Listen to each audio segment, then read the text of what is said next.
Hey there, you're listening to the Caitlin Bacher Show, and in today's episode, we're going to talk about how to manage moments of conflict in your client community. I'll share how to spot them, why they appear to be happening more and more, my simple two-step process to resolve them, and more importantly, what measures you can take to prevent them from happening in the first place. You'll walk away with an understanding of how to turn these tense moments into an opportunity of growth for you and your students. So stay tuned.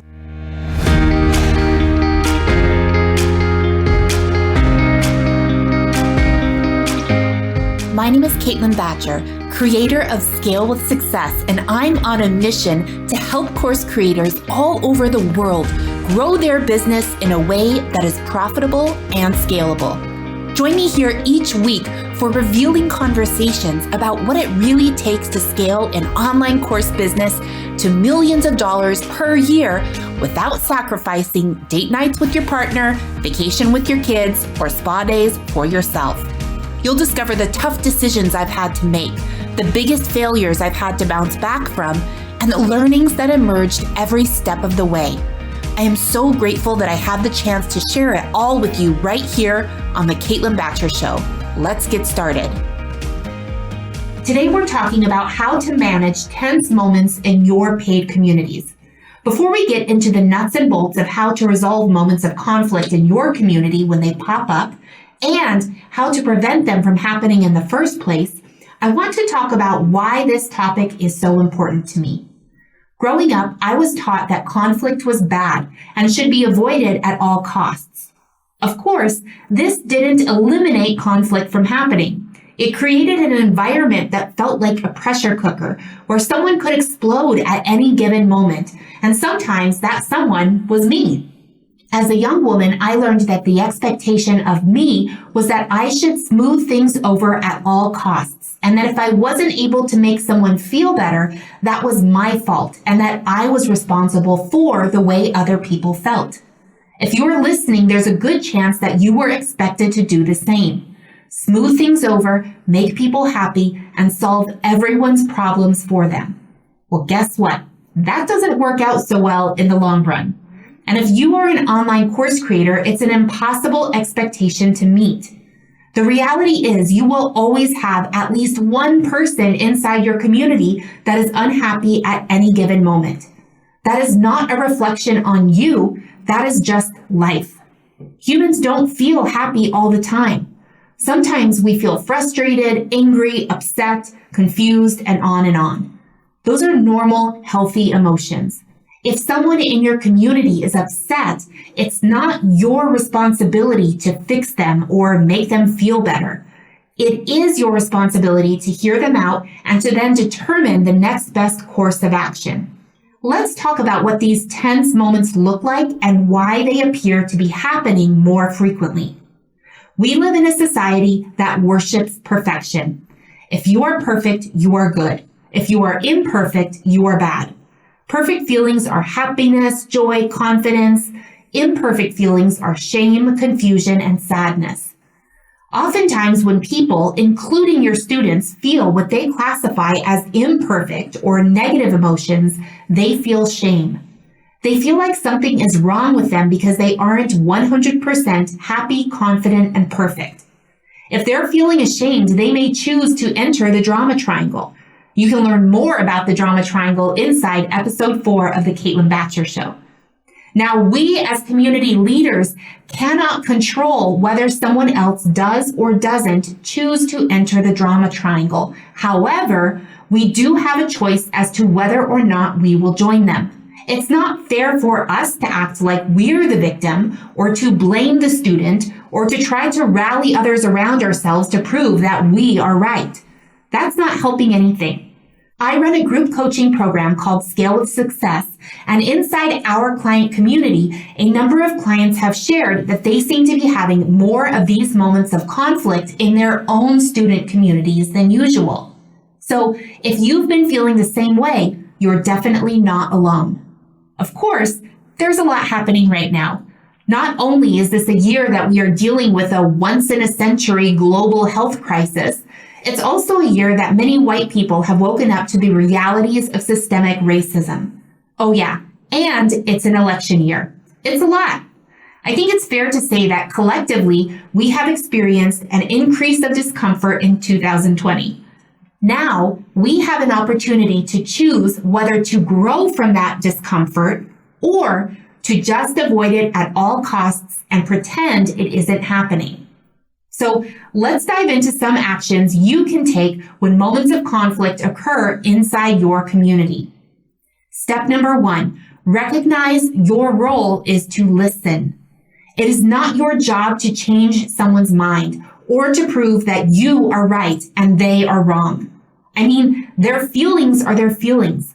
If they feel frustrated or upset, then that's what they feel, and that's okay. It's not your job to fix them or to change the way they feel. Your role and your team's role is to listen and make sure you have all the information so you can make an informed decision about the next best course of action. I can pretty much guarantee that having a one-on-one conversation with the person who is upset will be much more fruitful outside of a Facebook group. When other people chime in to agree or disagree, it creates a lot of distraction and makes it more difficult to get the information you need to make a decision about what to do next.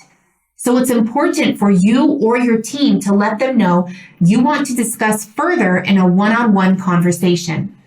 If you are feeling defensive, try reminding yourself that your role here is to listen, not to argue or defend. Be curious and get as much information as you can. Make sure to confirm that you are actually hearing what they're saying by asking, I want to make sure I understand. These are the main points that I'm hearing from you. Please let me know if I understand correctly.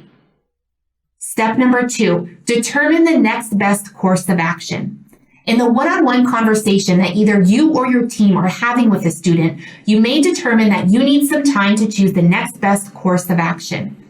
They might expect you to have a perfect plan immediately, and you might expect that of yourself as well, but it's not realistic. You need to give yourself some time to fully consider all possible solutions. You may even need to meet with other people who may be responsible for implementing the solution. For example, you can't promise a magic solution just to make them feel better when you haven't mapped out whether or not that's actually something you and your team can deliver. So, what can you do to prevent these moments of conflict in your community? Well, the goal should not be to prevent them entirely, as that is not realistic or healthy. Remember, negative emotions are nothing to be afraid of, and any plan meant to eliminate negative emotions is likely rooted in perfectionism. Creating a set of community guidelines and sharing them with your new student during their onboarding process and for the duration of your program goes a long way when it comes to communication. In our paid communities, our guidelines specifically indicate how we intend clients to interact, and we clearly explain what they are expected to post. We write, please make sure your post adheres to one of the following 3 categories. Number 1, ask. Asking for help when you need it is a big part of being successful in this program.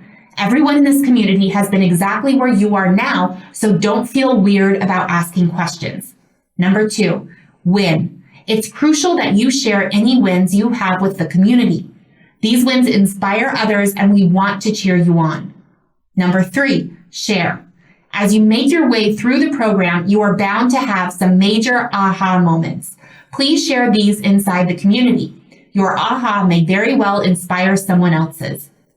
Communicating this expectation clearly and frequently ensures that fewer people will use the group as a vehicle to vent their frustration. Finally, please extend some grace to yourself and those in your communities during this time. Let them know that you are not perfect and that they do not have to be perfect in order to experience the desired result of your program. Their ability to get results does not hinge on your ability to be perfect. You will send out wrong links sometimes. You will sometimes dip your toes into the drama triangle. You will make mistakes. It's all an opportunity for learning and growth if you allow it to be. So what is your number one takeaway from today's episode? Send me a DM on Instagram or join my free Facebook group and let me know. Are you ready to get off the revenue roller coaster and start generating consistent, scalable income from your online course? Join me inside my signature program, Scale with Success, where you'll get the content, coaching, and community you need to successfully implement our proprietary sales and marketing methodology into your business, so you can start reaping the rewards of running a highly profitable online course business. Scale with Success is a 12-month group coaching experience exclusively created for online course creators who are ready to transform their business into a lean, mean, scaling machine. What are you waiting for? Click over to CaitlinBacher.com and apply now.